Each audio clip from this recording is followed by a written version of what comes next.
Il n'y a qu'à voir les mots de la rapporteure RN Hélène Laporte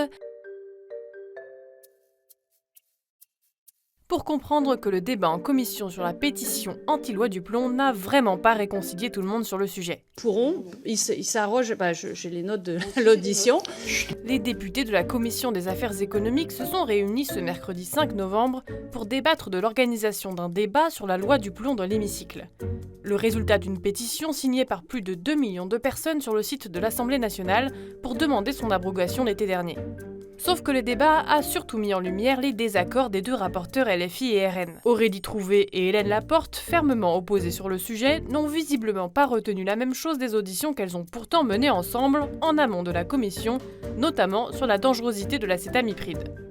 Par rapport à toutes les personnes qu'on a auditionnées, moi, je ne peux pas revenir en disant « oui, on nous a dit que vraiment l'acétamipride allait nous mettre en danger » parce que c'est pas vrai. Moi, je ne l'ai pas entendu, ça de toute façon.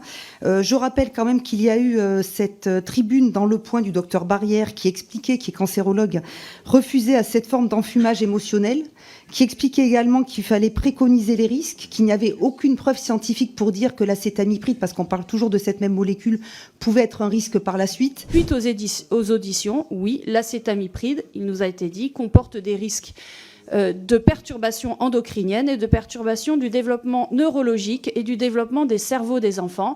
Et donc, très clairement, à la suite de cette audition, il nous a été dit que le principe de précaution, du fait de cette au moins controverse scientifique, doit s'appliquer. Merci, Madame la rapporteure.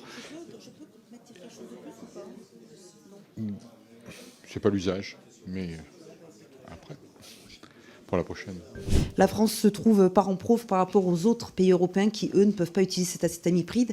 Et lorsqu'on a d'ailleurs auditionné des membres de la Commission européenne à ce sujet, il n'y avait pas forcément de façon de... Ils ne veulent pas revenir finalement sur l'autorisation qui est la leur jusqu'en 2033. En réalité, il me semble, la DG Santé de la Commission européenne a bien dit qu'il se réservait le droit d'interdire l'acétamipride dès 2026, en réalité.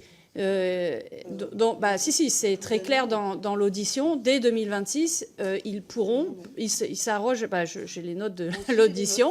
Bon, on n'interagit pas parce que sinon on va pas y arriver. D'où l'intérêt d'avoir d'ailleurs un rapport, je l'espère, sur ces auditions. Donc ils nous ont bien dit cela et en plus ils l'ont écrit. Donc dès 2026, il pourra y avoir cette interdiction et j'avais même l'impression que c'était une hypothèse forte.